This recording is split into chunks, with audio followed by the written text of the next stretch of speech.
ఒక అరగంటలోనే ముగించమని చెప్పారు. కాబట్టి నాకు తొందర. మరి మీరు జాగ్రత్తగా అర్థం చేసుకోవాల్సిందిగా మనవి చేస్తున్నాను. ఇక వాక్యాన్ని చదువుకుందాం. హెబ్రీయులకు రాసిన పత్రిక 12వ అధ్యాయం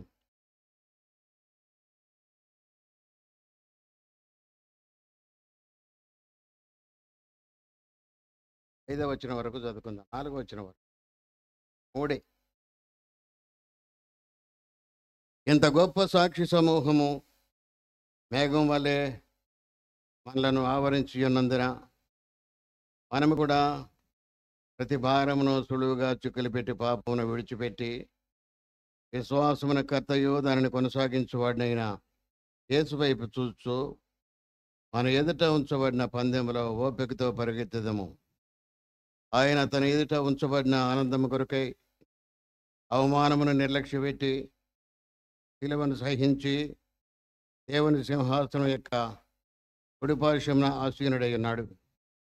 మీరు అలసట పడకయు మీ ప్రాణములు విసుకకయు ఉండినట్లు పాపాత్ములు తమకు వ్యతిరేకంగా చేసిన తిరస్కారము అంతయు ఓర్చుకొని ఆయనను తలంచుకొనిడి.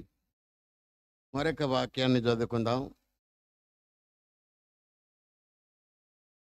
రోమీయులకు రాసిన పత్రిక 12వ అధ్యాయం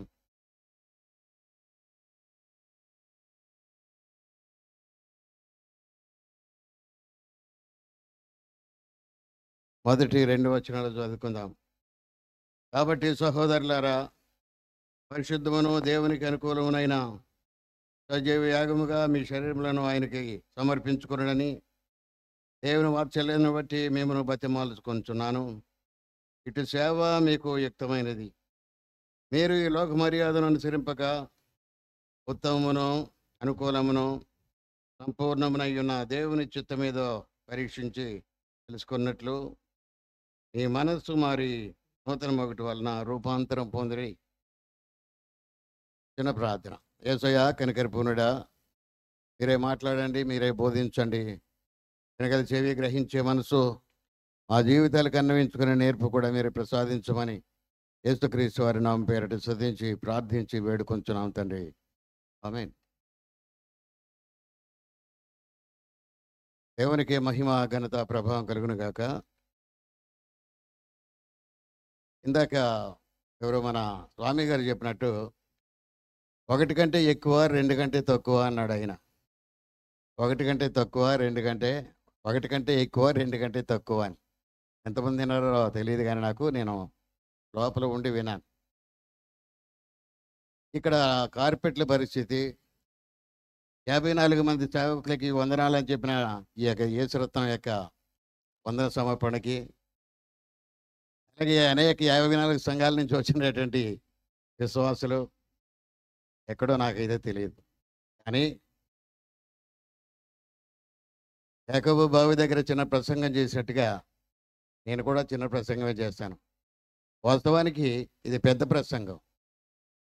కనీసం 1 గంట గంట ఉంటేనే కానీ కుదరదు. ఇక్కడ ఉన్నటువంటి నడిపిస్తున్నటువంటి మరి రాము కూడా ఆయన వెళ్ళాడు. కనీసం ఎవరికి బాధ్యత ఉందో నాకు తెలియదు. ఆయన ఇక్కడున్నాడో అక్కడున్నాడో లేకపోతే వెళ్ళారు. టైం చెప్పాడు కాబట్టి టైంని కంట్రోల్ చేయడానికి టైం కీపర్గా ఉండాలి. కానీ మెట్టుకి ఇవన్నీ కూడా ఒక రకంగా నాకు అసంతృప్తిగా ఉన్నా వాక్యం మాత్రం బలమైనది, వాక్యం మాత్రం విలువైనది. విలువైనది నీ యొక్క వాక్యం, అది ఈ యొక్క లోకాలని దాటుతూ ఉంది అని. విలువైనది నీ ప్రేమ సంద్రాల లోతుని మించింది అని. కాబట్టి ఈ యొక్క వాక్యం ఆ రీతిగా తిరిగి అనేకమైనటువంటి లోకాలని దాటుతూ ఉంటుంది. దేవుని యొక్క కృప, దేవుని యొక్క విలువ ప్రేమ అది సముద్రంలో ఉన్నటువంటి లోతుని కూడా తాకేటువంటిది. కాబట్టి ఈ రీతిగా ఉన్నటువంటి పరిస్థితుల్లో నేను ఈ యొక్క వాక్యాన్ని అలా రీతిగా పంచుకుంటాకి సిద్ధపడుతూ ఉన్నాను. ఇది సమర్పణ కూడిక అని చెప్పారు. కాబట్టి సమర్పణ కూడికలో అందుకనే ఇక తిరిగి మనం మిమ్మల్ని సమర్పించుకున్నాడని బతిమాలుతూ ఉన్నాను అని. నేను కూడా I am begging you to sacrifice yourself. మిమ్మల్ని మీరు ఆ రీతిగా సమర్పించుకున్నాడని బతిమాలుతూ ఉన్నాను దేవుని సేవకుడిగా. కాబట్టి ఇక్కడికి వచ్చినట్టుండి మన గురి ఏమిటో తెలియదు. అలవాటైపోయి వచ్చామో, సాంప్రదాయకంగా వచ్చామో, లేకుంటే ఏదైనా నేర్చుకుంటాకు వచ్చి తర్వాత మన ఊరు వెళ్ళిన తర్వాత మనం కూడా అలాగనే ఉండాలని వచ్చామో తెలియదు. కానీ వెతికి ఒక గురి అంటూ ఉండాలి మనకి. గురి లేకుండా ఉంటే గాలిలో పోరాడుతున్న వాళ్ళేగా ఉంటుంది, గాలిలో సాము చేస్తున్నటువంటి వాళ్ళేగా ఉంటుంది. కాబట్టి మనకు ఒక గురి ఉండాలి. కాబట్టి తిరిగి ఇక్కడ మిగతా ఫెస్టివల్స్ అవి జరుగుతూ ఉంటాయి. ఆ ఫెస్టివల్ జరుగుతున్న సమయంలో ఇలాగ వెళ్తూ ఉంటారు, వస్తూ ఉంటారు, వెళుతూ ఉంటారు, వస్తూ ఉంటారు. వాళ్ళకి గురి ఏమి ఉండదు. వస్తూ వస్తూ చిన్నపిల్లల చేతిలో ఇక బోర్లు ఉంటాయి, అది బెలూన్లు ఉంటాయి, బొమ్మలు ఉంటాయి. అది వాళ్ళ యొక్క గురి. కాబట్టి ఇక్కడ మనకి ఏమి గురో అది జాగ్రత్తగా ఆలోచించుకొని కొద్ది మందికి మనస్ఫూర్తిగా వందనాలు చేస్తూ కాసేపు దేవుని యొక్క వాక్యాన్ని వినటానికి మీ మనసులను సిద్ధపరచుకోవాల్సిందిగా బతిమాలుతూ ఉన్నాను. అలాగే తిరిగి సమర్పించుకోవాల్సిందిగా బతిమాలుతున్నాను. దేని కొరకు సమర్పించుకుంటారో, మీ సమర్పణ ఏమిటో, తిరిగి దేవుడు మీకు ఏమైతే ఈ యొక్క తిరిగి వరాన్ని ఇచ్చాడో, దేవుని యొక్క పిలుపు, దేవుని యొక్క సంకల్పం మీ జీవితంలో ఏముందో నాకైతే తెలియదు. కానీ ఆ రీతిగా తిరిగి మరి మనం కూడా, మీరు కూడా సమర్పించుకోవాలి అనేటువంటి యొక్క ఆలోచనతో మరి ఇక మాటలు చెప్తున్నాను. ఇక్కడ సాక్షి సభలు కాబట్టి ఈ యొక్క తిరిగి మనం మాత్రం ఈ యొక్క సాక్ష్యాల గురించే మాట్లాడాలి. నా యొక్క అభిమతం మాత్రం అంతే. కారణం ఏంటంటే ఎప్పుడు కూడా తిరిగి మన పరిధిలోనే మనం సిద్ధపడాలి, మన పరిధిలోనే మనం ఆ రీతికి వాక్యం చెప్పాలి అని. మనకైతే పరిమితులు ఉంటాయి, అరగంటే. కాబట్టి ఇక్కడ తిరిగి దాటితే మళ్ళీ ప్రమాదం. కాబట్టి ఇవన్నీ కూడా తిరిగి నాకేమి టెన్షన్ కలిగించవు, కానీ నాకు ఇక తిరిగి నియంత్రిస్తున్నటువంటి విధానం కొంచెం కోపం వస్తుంది. ఆ కోపంలో ఏమన్నా మాట్లాడితే దయతో క్షమించండి. ఎందుకంటే కుటుంబ సభ్యుడిగా, సువార్తల సేవకుడిగా తిరిగాక స్వతంత్రతో మాట్లాడుతున్నాయి తప్ప మరి బయట సేవకులు అయితే ఇలాగ మాట్లాడరు. సరే, మెట్టుకి ఇక్కడ ఎంత గొప్ప సాక్షి సమూహం మేఘం వలె మరి మనలను ఆవరించి ఉన్నందున అంటాడు. కాబట్టి సాక్షి సమూహాన్ని ఎలాగ పోల్చాడంటే మేఘంతో పోల్చాడు. మేఘం అందరికీ కనపడుతుంది, ఎక్కడున్నా మనకి కనపడుతుంది, అమెరికాలో కనపడుతుంది, యూరోప్లో కనపడుతుంది, అందరికీ కనపడుతుంది. కాబట్టి అలాగే ఇక్కడ మేఘం ఎలాగైతే కనపడుతుందో అందరికీ, అలాగే ఇక్కడ దేవుడు మనకి ఇచ్చిన సాక్షి సమూహం కూడా దేవుని యొక్క లేఖనాల్లో ఇచ్చినటువంటి యొక్క సాక్షి సమూహం. దీని ముందు అధ్యాయంలో చదువుతూ ఉంటాం. వాళ్ళందరూ కూడా తిరిగి విశ్వాస వీరులు. కొద్దిమందే గ్రంథస్థం చేయబడ్డారు, కానీ అనేకులు ఉన్నారు. అందుకని యోహాన్ గారు అంటూ ఉంటాడు కదా, కాబట్టి ఇక్కడ మీకు ఏమైతే అవసరమో అవే రాసి పెట్టాను, అవి మీ రక్షణకు సరిపోతాయి. ఒకవేళ అన్నీ కూడా రాయాలి అనుకుంటే ఈ భూమి అంతా కూడా పట్టుతో రాయబడినటువంటి గ్రంథాల కొరకు అని. కాబట్టి అటువంటి పరిస్థితుల్లో ఇక్కడ కొన్ని పేర్లే రాసినప్పటికీ కూడా ఆ యొక్క పోలిక ఎలాగుంది అంటే దీంతో ఆకాశంతో పోల్చబడింది, మేఘం వాళ్ళతో పోల్చబడింది, అందరికీ కనపడే రీతిగా. కాబట్టి ఈ సాక్ష్యాలు వారి యొక్క జీవితాలు కూడా అందరికీ కనపడుతూ ఉంటాయి. అక్కడ తిరిగి నిరీక్షణతో ఎదురు చూస్తుంటే ఈ యొక్క సాక్షి సమూహం మనకి కనపడుతూ ఉంటుంది. వాళ్ళందరూ కూడా మేఘం వలె వాళ్ళు చూస్తూ ఉన్నారు అని.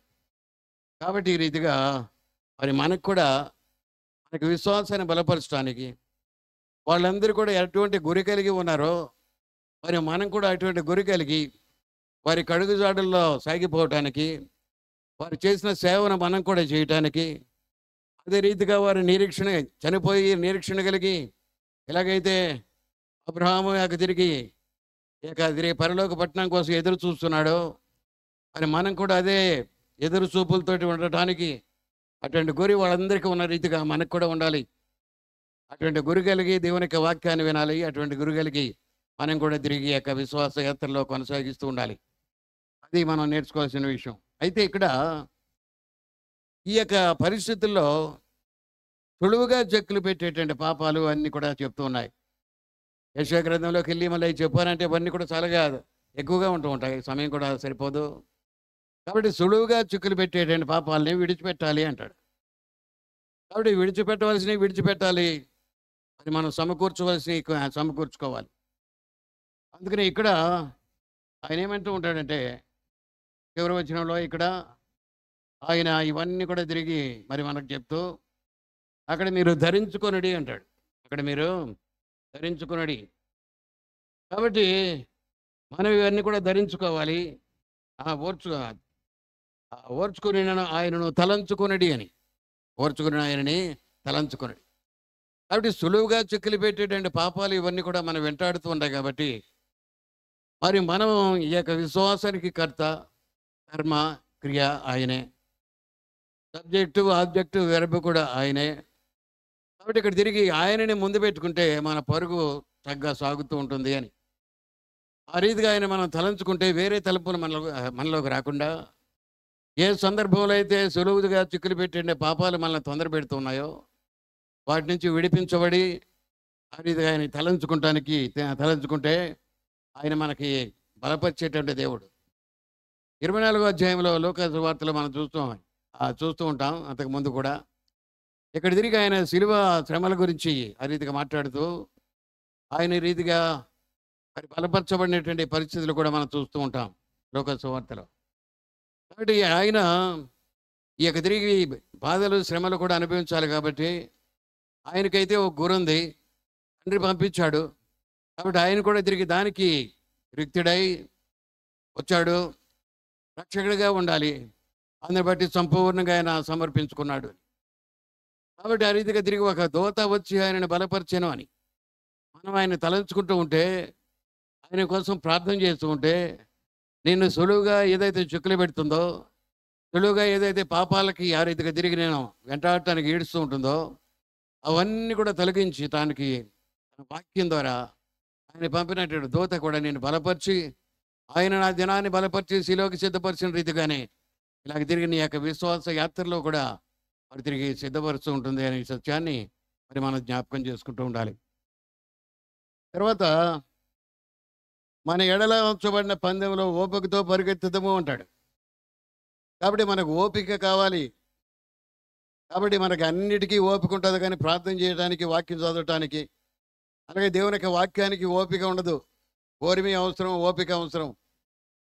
కాబట్టి ఇది ఎప్పుడైతే మనం కలిగి ఉంటామో దేవుని యొక్క వాక్యాన్ని వినటానికి, అప్పుడు తిరిగి ఇంకా మనకు వినిబుద్ధి ఆయనే కలిగిస్తూ ఉంటాడు. లేదులే అని అనుకుంటూ తిరిగి అటు ఇటు చూసుకుంటా, తలకాయలు గోక్కుంటూ దిక్కులు చూసుకుంటూ ఉంటే ఏది కూడా మనకు వినబుద్ధి కాదు. కాబట్టి విన్న కొద్ది వాక్యాన్ని ఏదో ఒక గురి కలిగి, ఏదో ఆశ కలిగి వచ్చాం. కాబట్టి మనం కూడా తిరిగి ఈ యొక్క ఓపికతో పరిగెత్తడానికి ఆయన చూస్తూ ఉండాలి.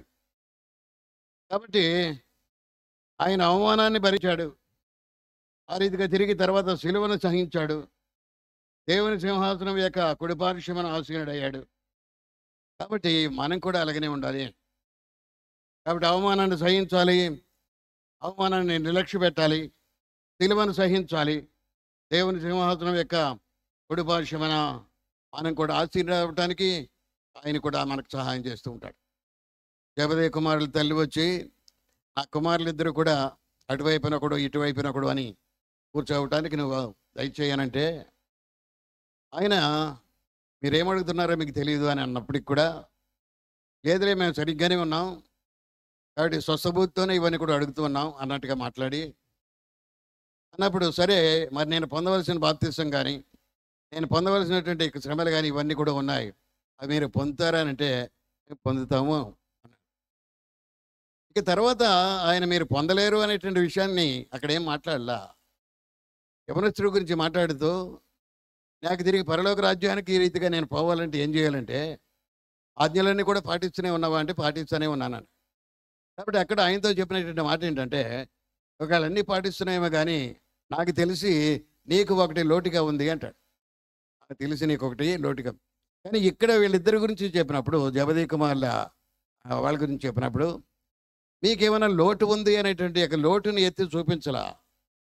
ఆయన వాళ్ళు ఏమైతే చెప్పారో దానికి ఆయన ఒప్పుకున్నట్టుగా ఉండి అది చెప్పి అయితే మీరు తీసుకోవచ్చు. కానీ నా ఎడం పక్కన కుడి పక్కన కూర్చోబెట్టడానికి ఎవరికి కూడా నాకు అధికారం లేదు. ఆ తండ్రి ఎవరికి ఇస్తాడో అదే అని చెప్పినట్టు పరిస్థితి. కాబట్టి మరి మనకు కూడా అటువంటి శ్రేష్టమైనటువంటి యొక్క ఆలోచన ఉండాలి.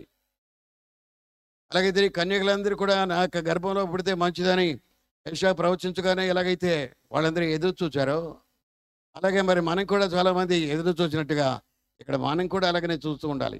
ఈ పరిస్థితుల్లో ఇటువంటి గురి, ఇటువంటి లక్ష్యం ఇవన్నీ కూడా ఉంటే అవి మనకెంతో దేవునికరంగా ఆశీర్వాదకరంగా ఉంటుంది. కాబట్టి మనం కూడా అటువంటి గురి కలిగి ఉండాలి అని. కాబట్టి మీరు అలసట పడకుడి, మీ ప్రాణములు విసుగనీయకుడి, తిరస్కారమును అది ఇదిగా ఓర్చుకొనుడి అని. కాబట్టి ఇవన్నీ కూడా తిరిగి మనం ఓర్చుకొని ఆ రీతిగా తిరిగి మనం ముందుకి సాగిపోతూ ఉండాలి. ఇక్కడ ఇదంతా కూడా మన జీవితానికి గురించినటువంటి విషయాలు. మనం ఏ రీతిగా ఓపిక కలిగి ఉండాలో, సమర్పించుకుంటూ ఉండాలో ఇవన్నీ కూడా తిరిగి ఆయన దేవుని యొక్క వాక్యంలో రాస్తున్నారు. మనకి ఈ దినాల్లో ఉదాహరణలు, సాదృశ్యాలు పెద్దవాళ్ళు చెప్పినా కానీ వింటేనే కానీ మరి మనకి ఎక్కువ దేవుని యొక్క వాక్యం ఎక్కదా మనకి. అని ఎవరో ఆయన ఇలా చెప్పారు, ఆ సాక్ష్యంలో చెప్పారు అంటే అవి ఎక్కుతూ ఉంటాయి.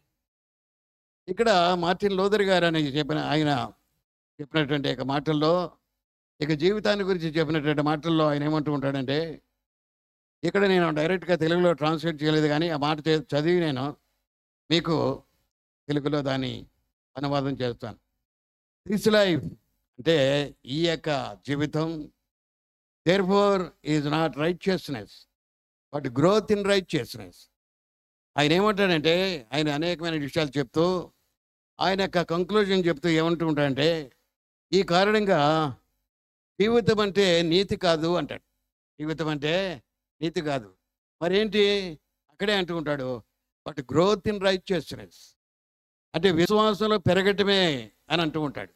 ఆ నీతిలో పెరగటమే. కాబట్టి ఇక్కడ తిరిగి మనకు గురి ఏంటంటే నీతిమంతులుగా తీర్చబడటం కాదు. ఆ పెద్ద ఆయన చెప్పినటువంటి మాట ఏంటంటే ఇక్కడ బట్ గ్రోత్ ఇన్ రైచియస్నెస్ అంటే తిరిగి నీతిలో ఆ రీతిగా జీవించటం, నీతిలో బ్రతకటం, నీతిగా ఉండటం, అది ఆయన చెప్పినటువంటి మాట. తర్వాత ఏమంటాడంటే, మనకి కావాల్సింది హెల్త్ కాదు, మనకి కావాల్సింది హీలింగు అంటాడు. కాబట్టి మనకు సంపూర్ణమైనటువంటి ఆరోగ్యం, చిన్నపిల్లల లాంటి ఆరోగ్యం దయచేయమని కాదు, నాట్ హెల్త్ బట్ హీలింగ్. మనకు కావాల్సింది హెల్త్ కాదు, మనకు కావాల్సింది ఇక హీలింగ్ అంటే స్వచ్ఛత కావాలి అని. కాబట్టి ఇక తిరిగి దాన్ని బట్టి ఏమిటి, మనకి శ్రమలు పడాలి, స్వస్థత కూడా కావాలి. కాబట్టి మనకు కావాల్సింది ఏమిటి అంటే సంపూర్ణమైన ఆరోగ్యం దయచేయను కాదు, ఇక్కడ మనకి హీలింగ్ కావాలి. ఆ హీలింగ్ ఎక్కడి నుంచి వస్తుందంటే ఆయన దగ్గర నుంచే వస్తుంది. కాబట్టి ఆయన అనుభవంలోంచి వచ్చినటువంటి మాటలు ఇవన్నీ కూడా. కాబట్టి ఇక్కడ మళ్ళీ ఏమంటూ ఉంటాడంటే, it is not being but it is becoming అంటాడు. కాబట్టి ఇక్కడ తిరిగి ఆయన ఏమంటూ ఉంటాడంటే, ఇలాగా నా స్థితి కాదు, ఇలాగా నా స్థితిలో నేను ఇంకా ముందుకి సాగిపోవటం అంటాడు. ఇట్ ఈజ్ నాట్ బీయింగ్ అలాగ ఉంటామనే కాదు, అంటే మన స్థితిని వాట్సాప్లో స్థితిని పెట్టుకుంటూ అందరికీ తెలుసు కదా, నా స్టేటస్ అంటూ ఉంటారు. ఏంది నీ స్టేటస్? బర్త్డేనో ఆరేకంటే తిరిగి ఏదో రకరకాలుగా స్టేటస్లు పెట్టుకుంటూ ఉంటారు. కానీ అదే నీ స్థితి. ఇక్కడ ఏమంటూ ఉంటాడంటే, అక్కడ నీ స్థితికి ఒక సాచ్యురేటెడ్ పాయింట్ అనేది లేదు అని. సాచ్యురేటెడ్ పాయింట్ అంటే ఎక్కడో పైన ఉంటుంది. ఇది ట్రోపోస్ఫియర్ అంటూ ఉంటారు కొంత ఎత్తు వరకు, తర్వాత స్ట్రాటోస్ఫియర్ అంటారు, తర్వాత అయోనోస్ఫియర్ అంటారు. అక్కడ మనకి సాచ్యురేటెడ్ పాయింట్ అంటారు, అంటే దాన్ని ఘనీభవించినటువంటి స్థితి. కాబట్టి ఇక్కడ నీకు ఘనీభవించినటువంటి స్థితి కానీ నీకుంటే అక్కడ నీకేం ఉండదు. కానీ ఇక్కడ తిరిగి ఆయన ఏమంటూ ఉంటాడంటే, ఇట్ ఈజ్ బికమింగ్ అంటే ఎప్పటికీ కూడా నువ్వు దాన్ని చేసుకుంటూ ఉండాలని.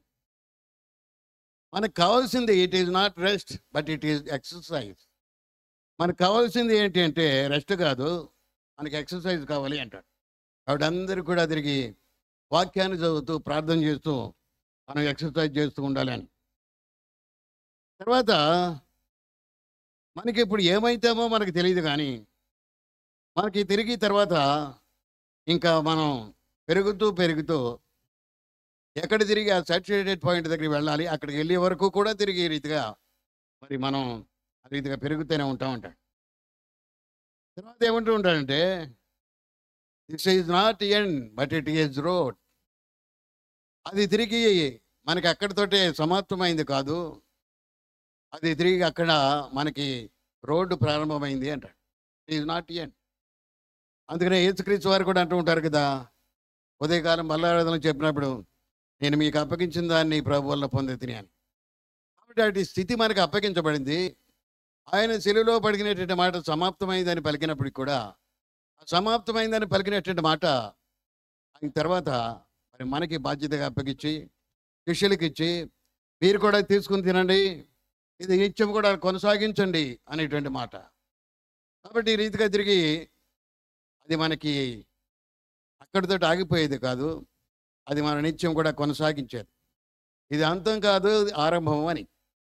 కాబట్టి మనం ఆరంభ దశలో, ఒకవేళ మన యొక్క వయసు ఎంతైనప్పటికీ కూడా మనకు ఆరంభ దశలోనే అది నిత్యం కూడా మరి మనకి ఆ సాచురేటెడ్ పాయింట్ వచ్చే వరకు, అంటే ఈ యొక్క లోకాన్ని విడిచిపెట్టే వరకు, లేకుంటే దేవుడు మనల్ని పిలిచే వరకు, లేకుంటే ఈ యొక్క విశ్వాస జీవితంలో సంపూర్ణత లేదు అంటాడు ఈయన అనుభవాన్ని బట్టి. ఇంకా విశ్వాస జీవితంలో నిత్యం కూడా తిరిగి జీవిస్తూనే నిత్యం కూడా సంపూర్ణత సంపాదించుకుంటూనే ఉండాలి తప్ప దానికోసం ఏమీ లేదు అనేటువంటి మాట కూడా అంటూ ఉంటాడు. కాబట్టి ఈ రీతిగా అనేకమైనటువంటి విషయాలు మనకి కనబడుతూ ఉన్నాయి. కాబట్టి మనం యొక్క మహిమ కోసం చూడటం కాదు కానీ, కాబట్టి మనం పరిశుద్ధపరచబడటానికి చూడాలి. It is not gleaming in glory but it is becoming purified. కాబట్టి ఇక్కడ తిరిగి దానిని కోసం, గ్లోరీ కోసం చూడటం కాదు కానీ, మనం పరిశుద్ధపరచబడటానికి, ఆ పరిశుద్ధతలో సాగిపోవటానికే మనం జీవించాలి అంట. కాబట్టి ఈ రీతిగా ఈ యొక్క వచనాలు చదివినటువంటి యొక్క భావంలో నేను ఈ మధ్యన ఒక కామెంటరీ చదువుతూ ఉంటే మార్టిన్ లూథర్ గారి కామెంటరీ కనపడింది నాకు. అది వర్న్ వెర్స్బీ గారు కోట్ చేసి రాసినటువంటిది. కాబట్టి అక్కడ తిరిగి మన జీవితాన్ని బట్టి యొక్క విషయాలను కూడా చెప్పినారు. కాబట్టి ఇక్కడ దీని తాత్పర్యం కూడా అదే. 12వ అధ్యాయంలో మొదటి 4 వచనాల యొక్క తాత్పర్యం కూడా అదే. కాబట్టి ఆ తాత్పర్యం ఏమిటంటే, ఆయన నా రీతిగా తిరిగి తలంచుకొనడి, ఆయన నా రీతిగా తలంచుకొనడి. అలాగే రోమిలికి రాసిన పత్రికలో చెప్తూ ఉంటాడు కదా, మిమ్మల్ని మీరు అలాగ ఎంచుకొనడి అంటాడు. మిమ్మల్ని మీరు అలాగా ఎంచుకొనడి. కాబట్టి తిరిగి కొరింథీ పత్రికలో అంటాడు కదా, మీరు ఆయనని ధరించుకొనడి అంటాడు. కాబట్టి తలంచుకొనడి, ఎంచుకొనడి, ధరించుకొనడి. మనం ఎప్పుడైతే ఆయన తలంచుకుంటూ ఉంటామో, ఎప్పుడైతే ఆయన ధరించుకుని ఉంటామో, అలాగే తిరిగి మన జీవితాలు ఎలాగైతే ఆయనతో ఎంచుకుని ఉంటామో, అవన్నీ కూడా తిరిగి అప్పుడు మనకి దీవెనకరంగా, ఆశీర్వాదకరంగా ఉంటాయనే విషయాన్ని ఆయన మనకి జ్ఞాపకం చేస్తున్నాడు. కనుక ఈ యొక్క విషయాల్లో మనకి జీవితాన్ని బట్టి నేర్చుకోవాల్సిన విషయాలు ఏమిటంటే, మరి మనం కూడా అటువంటి స్థితిలోనికి రావటానికి నిత్యం కూడా మనం ప్రయత్నం చేస్తుండాలి. ఎంత గొప్ప సాక్షి సమూహం కనబడుతుండగా ఇంకా మనకి విశ్వాసానికి ఇంకా ఏం కావాలి ఆధారం? సంపూర్ణంగా దాని మీద ఆధారపడటానికి వీళ్ళందరూ కూడా కనపడుతూ ఉన్నారు. వీళ్ళ జీవితాలు కనపడుతూ ఉన్నాయి.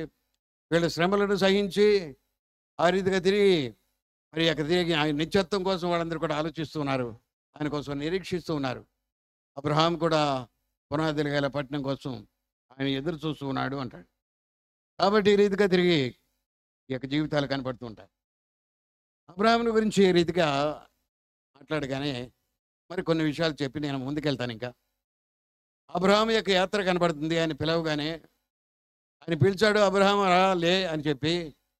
ఆ రీతిగా తిరిగి ఆయన బయటకు వచ్చిన తర్వాత, అన్నీ విడిచిపెట్టిన తర్వాత, ఆ రీతిగా వచ్చిన పరిస్థితుల్లో ఆయన జర్నీలో, అంటే ఆయన ప్రయాణాల్లో ఆయన బలిపీఠాలు కట్టడం ప్రారంభించాడు. కాబట్టి ఆయన జీవితంలో బలిపీఠాలు కట్టాడు. ఆ బలిపీఠాలు ఏంటంటే ప్రార్థనా బలిపీఠాలు. ఆ ప్రార్థనా బలిపీఠాలు కట్టడానికి ఆయన ఈ రీతిగా మరి ఆయన బలిపీఠాలు కట్టాడు. ఇవన్నీ కూడా ఎక్కడెక్కడ కట్టాడు అనేటువంటి ఆలోచన మనకొద్దు. బలిపీఠాలు కట్టాడు. కాబట్టి కొంత దూరం ప్రయాణం చేసిన తర్వాత అక్కడ ఆగి ఆ రీతిగా తిరిగి ప్రార్థన చేసి, ఇంకా దేవుని యొక్క సంకల్పాన్ని, దేవుని యొక్క ఆలోచనని దేవుడు ఎలాగా నడిపిస్తూ ఉంటాడని అక్కడ ఆయన బలిపీఠాలు కట్టిన పరిస్థితి కూడా మరి కనపడుతుంది. అది మనకి ఇవన్నీ కూడా రిఫరెన్స్ అవసరం లేదు. ద్వితీయోపదేశ కాండంలో చూస్తూ ఉంటే 31 అధ్యాయంలో 24, 25 వచనాల్లో మోషే రాసిన ధర్మశాస్త్రం ఉంటుంది. మోషే రాసిన ధర్మశాస్త్ర వాక్యాలు అని. ఆ మోషే రాసిన ధర్మశాస్త్ర వాక్యాలు నిబంధన మందసం ప్రక్కన పెట్టాలి అని. మోషే ధర్మశాస్త్రం రాసినటువంటి వాక్యాలు నిబంధన మందసం ప్రక్కన పెట్టాలి అంటాడు. అది అక్కడ నీ మీద సాక్షార్థముగా ఉండును అంటాడు. అది అక్కడ నీ మీద సాక్షార్థంగా ఉంటుంది. అర్థమైందా? మోషే నిబంధన వాక్యాలు రాశాడు మన కోసం. ఏమేం చేయాలో ఏమేం చేయకూడదో ఇవన్నీ కూడా తిరిగి దేవుడు నేర్పించినటువంటి మోషే రాసినటువంటి నిబంధన వాక్యాలు, ఆజ్ఞలు ఇవన్నీ కూడా రాసిన తర్వాత ఆయన ఎక్కడ పెట్టమన్నాడంటే అవన్నీ కూడా తిరిగి అక్కడ సాక్షార్థమై అక్కడ తిరిగి నిబంధన మందసానికి దగ్గర ఉంచండి అంటాడు. కాబట్టి ఈ యొక్క నిబంధన మందసానికి సాదృశ్యంగా మనమే. నీవే యొక్క నిబంధన మందసం, నేనే ఆ నిబంధన మందసం. కాబట్టి ఆ యొక్క నిబంధన మందసంలో ప్రక్కనే పెట్టమంటాడు. అందుకనే దేవుడు ఇక వాక్యాన్ని నీకు ఇచ్చాను. ఆ వాక్యం ఎక్కడుందంటే నీ నోట్లో ఉంది, నీ హృదయంలో ఉంది, నీ ప్రక్కనే ఉంది. అది నేను ఇచ్చిన వాక్యమే, అది ఆయన ఇచ్చినటువంటి వాక్యం. మోషే కూడా అదే మోషేతో కూడా చెప్తున్నాడు. మోషేతో వ్రాయించినటువంటి యొక్క మరి వాక్యాన్ని ఆ యొక్క నిబంధన మందసం ప్రక్కన పెట్టమని చెప్పాను. కారణం ఏంటంటే వాళ్ళు ఆ రీతిగా ప్రక్కనే ఉన్నప్పుడు అన్నీ కూడా చదువుకుంటూ ఉంటారు. ఇదే మొదటి అధ్యాయాల్లో చెప్తూ ఉంటాడు అక్కడ. ఈ యొక్క తిరిగి ఈ యొక్క ఆజ్ఞలు కట్టలన్నీ కూడా నీ ఇంటి ద్వారబంధాల మీద రాసుకో, అలాగే తిరిగి ఈ యొక్క తిరిగి నీ కుమారులకి నేర్పించు, నీ గోడల మీద రాయి, కవినీల మీద రాయి. ఇవన్నీ కూడా ఏంటంటే ఆ యొక్క వాక్యం ఎంత దగ్గరే ఉంటే నువ్వు అంతగా దాంతో మమేకమైతూ ఉంటావు. ఆ వాక్యం ఎంత దగ్గరగా ఉంటే ఆ వాక్యాన్ని అంతగా ధ్యానిస్తూ ఉంటావు. కాబట్టి అటువంటి వాక్యం నిన్ను నడిపిస్తూ ఉంటుంది. ఆ వాక్యం నిన్ను కూడా నియంత్రిస్తూ ఉంటుంది. సుత్తి వలె, అగ్ని వలె, ఆ రీతిగా తిరిగి నీటి వలె, ఆ రీతిగా సోపు వలె, ఇవన్నీ కూడా తిరిగి వాక్యాన్ని గురించినటువంటి యొక్క పోలికలు కనపడుతున్నాయి కదా. ఇవన్నీ కూడా తిరిగి ఏం చేస్తూ ఉంటాయంటే మనల్ని యాదాగా నియంత్రిస్తూ ఉంటాయి. ఆ రీతిగా తిరిగి ఊరుకుంటే కడుగుతాం, ఇంకా తిరిగి ఏమన్నా ఉంటే అన్నీ చేయటం, ఇవన్నీ కూడా మీకు తెలిసిన విషయాలే. కాబట్టి ఇక ఇవన్నీ కూడా చెప్పి తెలిసినా కానీ 2 గంటలు చెప్పడానికి నాకేమి ఇష్టం లేదు. కనీసం 1 గంట ఇచ్చినా కానీ బాగుండే, కానీ ఒక అరగంటే ఇచ్చాడు. కాబట్టి మనకు తెలిసినవన్నీ కూడా గంటలు చెప్పినా కానీ దానికి ఏం పట్టించుకోం. కానీ ఇక్కడ మాత్రం ఇక తెలిసిన విషయాలే కనీసం క్లుప్తంగా చెప్పడానికి 1 గంట టైం అన్నా ఉండాలి, అరగంట అంట. సరే మెట్టుకి చేయగలిగేది ఏమీ లేదు. ఇది విమర్శ కాదు, ఆ యొక్క తిరిగి వేదన, బాధ. తర్వాత ఇక్కడ మనం గమనిస్తూ ఉంటే యెహోషువ దగ్గరికి వచ్చినప్పటికీ యెహోషువ వీళ్ళందరినీ కూడా తిరిగి మోషే తర్వాత నడిపిస్తూ ఉంటాడు. మోషే తర్వాత నడిపిస్తూ ఉంటే అక్కడ తిరిగి యోర్దాను యువతల రూబేనీయులకి, గాదీయులకి కొంత స్వాస్థ్యం జరుగుతుంది. ఇక్కడ పచ్చిక బాగా ఉంది. ఇది గిలాదు పర్వతం, గిలాదు పట్టణాలు అని పిలువబడుతూ ఉంటాయి. అక్కడ పచ్చిక బాగా ఉంది. రూబేయులు, గాదీయులు ఏమన్నారంటే మేము ఇక్కడ ఉండిపోతాం, కాబట్టి ఇక్కడ తిరిగి మేము పురాలు కట్టుకుంటాం, ఆ రీతిగా తిరిగి మేము పట్టణాలు కట్టుకుంటాం, ఇక్కడ ఉండిపోతాం అన్నారు. సరే మంచిది. కానీ అక్కడ చెప్పింది ఏంటంటే మీ యొక్క సహోదరులు యుద్ధానికి వెళ్తూ ఉంటుండగా మీరు ఇక్కడ పురాలు కట్టుకుని ఆ రీతిగా తిరిగి క్షేమంగా ఉండటం మంచిది కాదు. కాబట్టి ఇక్కడ మీరు యుద్ధానికి రండి అంటే తప్పనిసరిగా యుద్ధానికి వస్తాం. వాళ్ళకి అక్కడ స్వాస్థ్యాన్ని దొరికిన తర్వాతే మేము ఎవరెవరితో పోరాడాలో వారితో పోరాడి మిగతా యొక్క తిరిగి మా సహోదరులందరికీ కూడా ఇక తిరిగి స్వాస్థ్యం దొరికిన తర్వాతే మేము తిరిగి వెనక్కి వస్తాం అని చెప్తారు. అలా తర్వాత వీళ్ళు పోరాడతారు, వెనక్కి వచ్చేస్తారు ఈ ప్రాంతానికి, ఇది యోర్దాను యువతలకి. అప్పుడు తిరిగి తర్వాత వీళ్ళకి ఒక ఆలోచన వస్తుంది. ఏమిటి అంటే అక్కడ మన సహోదరులు ఏమో యోర్దాను అవతలు ఉన్నారు, మిగతా 10 మంది, మనమేమో ఇక్కడ ఉన్నాం.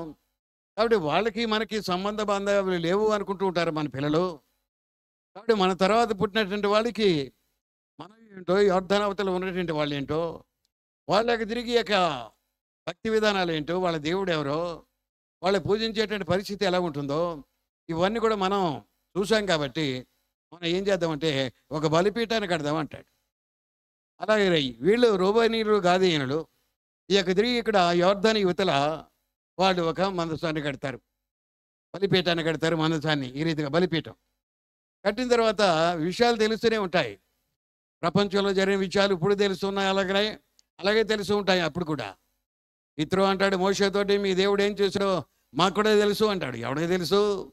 అరణ్య ప్రదేశాలు అక్కడ తిరిగి అన్నీ కూడా తిరిగి ఎడారులు అన్నీ ఎలా తెలిసిందంటే, కాబట్టి వాక్యమును యాకోబుకు తెలియజేసిన వాడని ఏ జనముకి ఇలాగ తెలియజేయదని.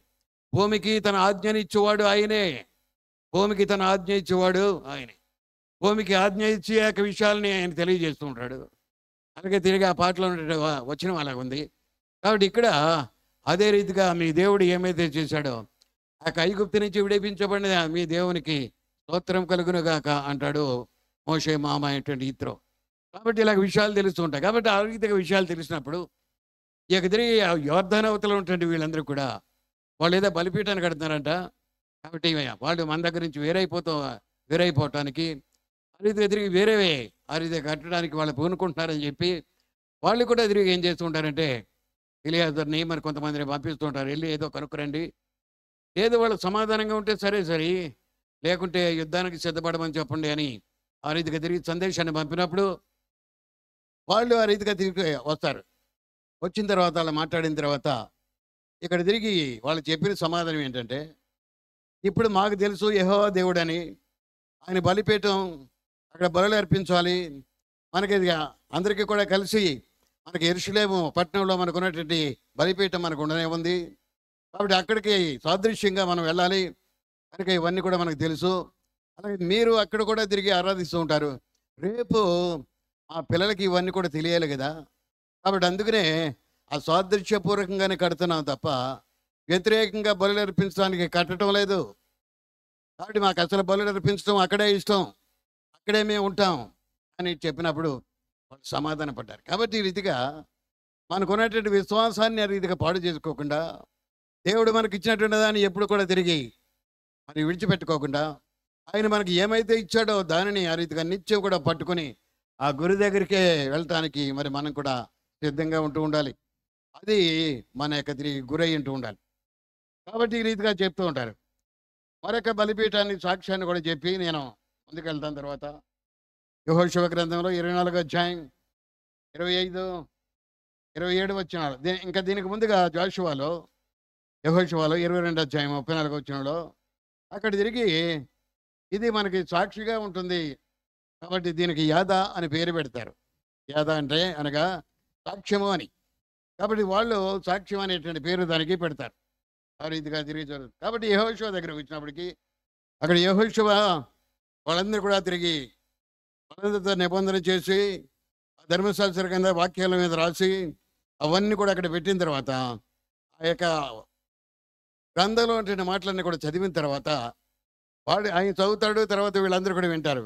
అప్పుడు ఏమంటూ ఉంటాడంటే అక్కడ తిరిగి నేను చదివినటువంటి ఈ వాక్య భాగాలన్నీ కూడా ఈ రాతికి వినపడింది కాబట్టి ఈ రాయి సాక్ష్యంగా ఉంటుంది అంటాడు.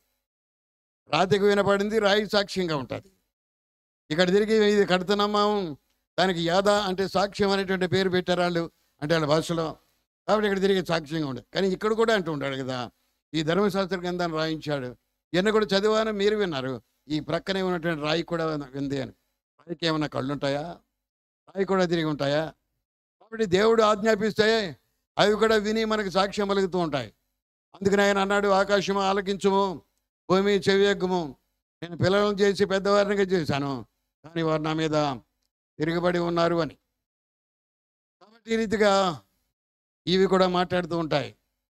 ఆయన జ్ఞాపకం పెట్టుకోమంటే జ్ఞాపకం పెట్టుకుంటూ ఉంటాయి. భూమికి బోధిస్తూ ఉంటుంది, ఆకాశానికి బోధిస్తూ ఉంటుంది.